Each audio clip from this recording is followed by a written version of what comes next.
नमस्कार मित्रों, स्वागत है आपका न्यूज़ 24 प्राइम के टॉक शोज अश्विनी सीज में। मित्रों, आज हम और आप फिर चर्चा करेंगे पिछले 2 महीने से जिस विषय पर चर्चा हो रही है पूरे हिंदुस्तान की, जितनी भी इलेक्ट्रॉनिक मीडिया है, सारे मुद्दों को छोड़ के उसी विषय के प्रति समर्पित है और वो विषय है सुशांत सिंह राजपूत की हत्या या आत्महत्या का। परंतु उसमें अब बदलाव है। मामला भी हत्या या आत्महत्या के एंगल का नहीं है।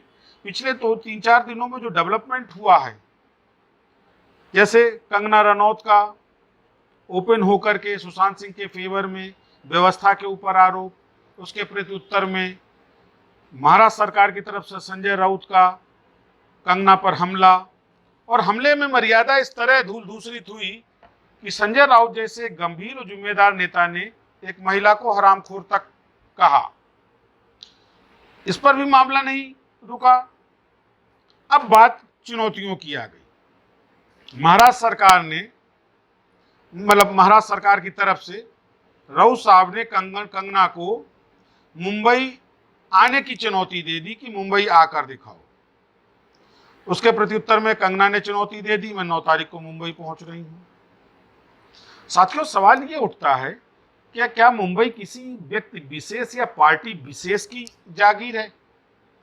क्या अब हिंदुस्तान में स्थितियां ऐसी घातक और नाजुक हो गई हैं कि एक प्रदेश से दूसरे प्रदेश जाने तक के लिए चुनौती का सामना करना पड़े? उसके ऊपर से महाराष्ट्र के गृह मंत्री ने कल एक बड़ा भावुक तथा कथित भावनात्मक बयान दिया कि एक महिला पूरे महाराष्ट्र का अपमान कर रही है। अरे आदरणीय, अपमान तो आपने कर दिया, एक महिला को हरामखोर कह के पूरे हिंदुस्तान की महिलाओं का। जहां तक मैं मराठा संस्कृति को जानता हूं, मराठा मानुस वो होता है जो महिलाओं की अस्मिता की रक्षा के लिए प्राण न्योछावर करता है, उन्हें हरामखोर नहीं कहता है। और उस शिवसेना का प्रतिनिधि जिसका नेतृत्व बाला साहब ठाकरे जैसा व्यक्तित्व करता हो, शर्म आती है। क्या ये वही शिवसेना है, या ये शिवसेना भी कांग्रेस और एनसीपी के साथ मिलकर के मिली जुली हो गई है, ब्रीड बदल गई है शिवसेना की? आप एक महिला को चुनौती दे रहे हैं, आप महाराष्ट्र की अस्मिता की बात कर रहे हैं। क्या आपको नहीं लगा जब पूरे देश से ये आवाज उठ रही थी कि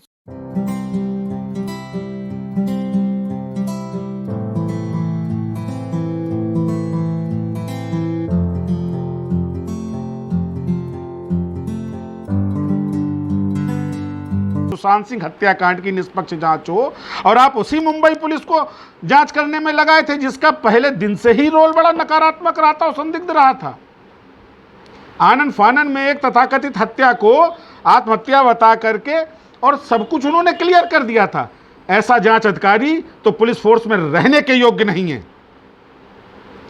आदरणीय, अगर देखा जाए तो अपमान महाराष्ट्र सरकार ने हिंदुस्तान की जनता की भावनाओं का किया है, और ऐसी सरकार ना तो जन कल्याणकारी हो सकती है और ना ही कभी संवैधानिक मर्यादाओं की।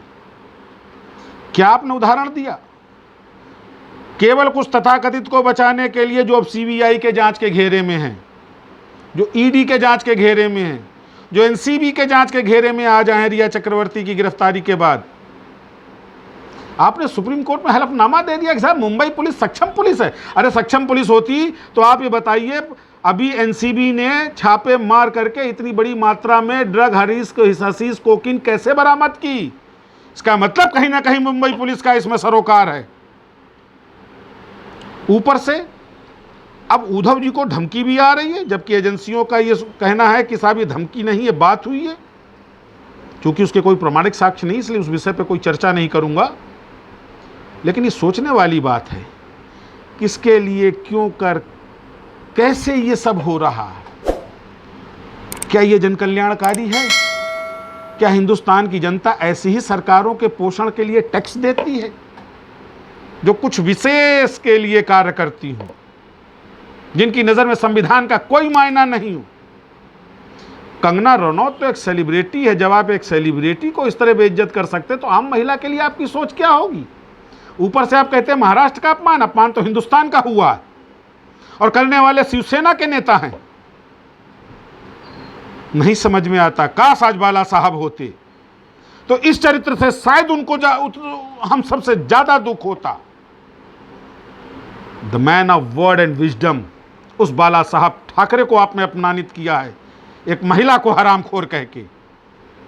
ये शिवसेना की सोच नहीं हो सकती है, ये सोच उस पार्टी की नहीं हो सकती जिसको कभी बाला साहब ठाकरे जैसा व्यक्तित्व लीड करता था, जो गर्व से कहता था मुझे अगर गर्व है अगर इस प्रकरण में मेरा शिव सैनिक इन्वॉल्व है तो।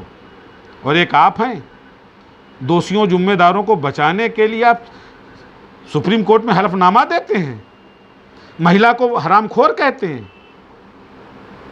क्या हिंदुस्तान का संविधान यही महिला अस्मिता की रक्षा की दुहाई देता है? क्या कर रही है महाराष्ट्र की महिला आयोग? क्यों कर चुप बैठी है राष्ट्रीय महिला आयोग? एक वरिष्ठ नेता अगर महिला को धमकी दे आने की, एक वरिष्ठ नेता महिला को हरामखोर कह के गाली और अपमानित करे, साथियों ये बड़ा दुखद है। मैं मानता हूं कि ये मुद्दा इतना महत्वपूर्ण नहीं है कि जिसमें 4 महीने से चर्चा होनी चाहिए, 2 महीने से केवल इसी के ऊपर न्यूज़ चलनी चाहिए। लेकिन मैं ये भी मानता हूं कि अब जब से सीबीआई जांच कर रही है, ये मामला वो मामला नहीं हो जो केवल एक हत्या आत्महत्या तक सीमित रहा हो। आप याद करिए वो दृश्य, सुशांत की हत्या से 2 दिन पहले दिशा साल्यान की बॉडी जब पाई गई थी तो किस हालत में पाई गई थी? सोचिए, क्या कभी कोई आदमी ऐसे आत्महत्या करता है कि बिल्कुल नग्न अवस्था में करता? अब तो आवश्यकता दिशा साल्यान की भी आत्महत्या की जांच की है, इसलिए है कि उसमें भी सैकड़ों राज हैं, इसलिए है कि उसमें भी सैकड़ों राजदार हैं और कहीं ना कहीं इसमें ड्रग माफियाज हैं जो कि व्हाइट कॉलर्ड लोग हैं। ऐसे ही हम आप बेबाक चर्चा करते रहेंगे। हमारा चैनल सब्सक्राइब करें और हमको लाइक करें। नमस्कार।